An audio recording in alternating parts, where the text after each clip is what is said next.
Hello and welcome to the second episode on the 1947-48 conflict between India and Pakistan over Kashmir that set out the contours of Indo-Pak rivalry and threatened from time to time India's sovereign control of its territories that it inherited with the partition of India at India's independence.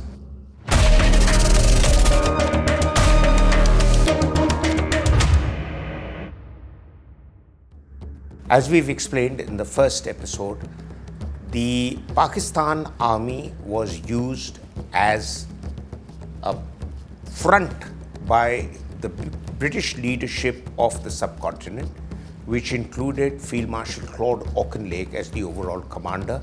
There was the governor of Punjab in Pakistan, an extremely astute and conniving man, Mr. Cunningham, and there was also the military advisor in the region who had earlier served in India, Pug Ismay, and was also Churchill's close military associate.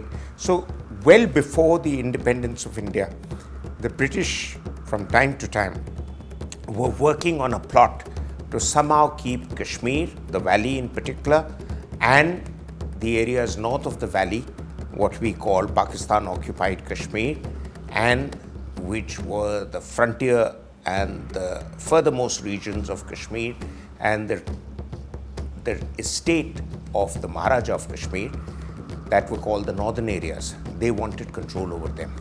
So a couple of things were put together by the British, and this plan was unveiled like a coiled spring as in October the British decided to launch their invasion through the Pakistan army of Kashmir.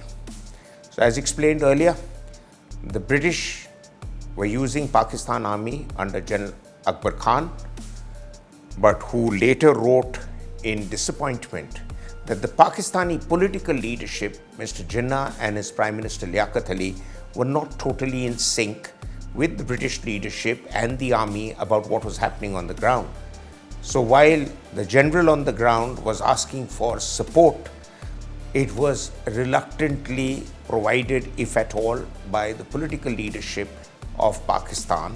And Jinnah wanted to be in control, but there were British officers who were serving in India and Pakistan who had plotted it all, and they wanted to be in control. And this rift between them led to the men on the ground of the Pakistan army being denied the necessary wherewithal to make a rush towards Srinagar, which was the ultimate objective. And Akbar Khan wrote that he lost Kashmir for the want of 3 armored cars. Probably an exaggeration, but that conveys the point. The second thing was that simultaneously the British had plotted another operation to take control of what was the northern areas of Gilgit-Baltistan. There was an officer who was a lieutenant, then promoted to captain. His name was William Brown. He was put in as adjutant of the Gilgit Scouts, and he was the man who orchestrated the hoisting of the Pakistani flag in November, just after the invasion began in Kashmir, in Gilgit-Baltistan, and got a Pakistani representative to come in and take control of Gilgit-Baltistan, and that's how it became Pakistani territory.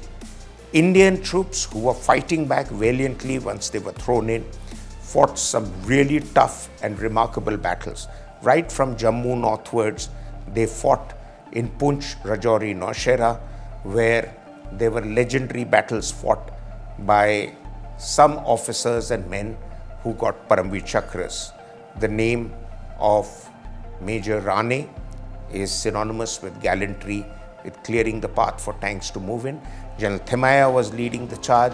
There was Jadunath Singh, there was Piru Singh, there was Lance Naik Karam Singh, and of course the famous Major Somnath Sharma, whose body, as I said in the first episode, was covered by pages of the Gita, becoming the first Indian winner of the Paramveer Chakra. All of them did exceptionally well, but these were hard-fought battles. India managed to push back the Pakistani raiders as best as they could, but there was a lot more to follow.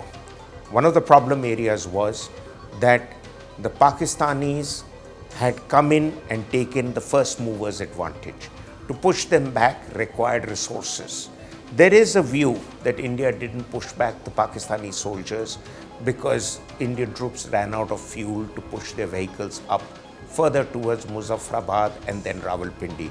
But the actual truth is that Sheikh Abdullah's view prevailed over Nehru's wisdom, and Sheikh Saab said that you want Kashmir, I am with you, Kashmir is with you, and the areas beyond the Pir Panjal ranges really towards the western side don't really matter because that's not Kashmir, what the Pakistanis keep calling as Pakistani Kashmir.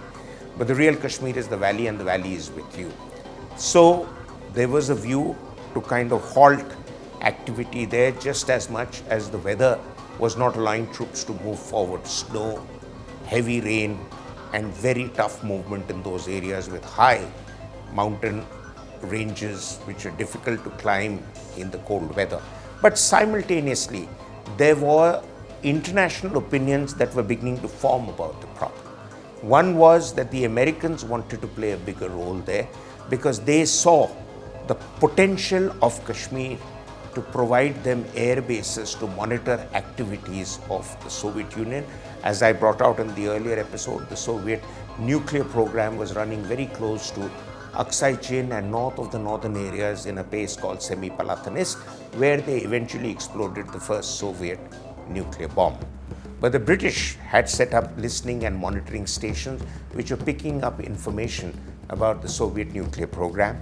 But at the same time, Kashmir was a combination of 5 regions. Gilgit-Baltistan in the north, the valley, the Indus related areas of Ladakh and its adjoining areas, what we call Pakistan occupied Kashmir and Pakistan calls Azad Kashmir, and the Jammu region.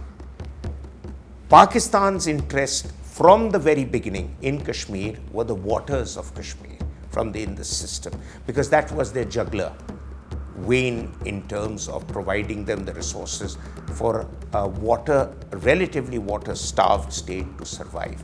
So their eyes were on controlling not just Kashmir Valley, but the sources of those rivers that went beyond to Ladakh. And there were evidence of Pakistani attacks on Ladakh, where our troops held out bravely and pushed them back, and also in the Kargil heights. But mostly the Kashmir Valley, which was the sources of water, they made it a Muslim narrative because Pakistan was created on the argument that as an Islamic state, Kashmir was important to them because Kashmir had a Muslim majority population in the valley, and therefore it fulfilled Pakistan's pro-Muslim narrative. Whereas for India and Pandit Nehru, the narrative was that a bloc of India, which had a Muslim population that happily chooses to stay in India, certifies and stands for India's secular credentials that Nehru stood for. Americans and the British wanted a semi-autonomous or an autonomous Kashmir. Eventually, the fighting was stalled because the matter was taken to the UN. When the matter was taken to the UN, after much deliberation and many resolutions that they attempted to pass either side of each other, the Indian contingent hatched its standing with that of what the British told them that they'll do.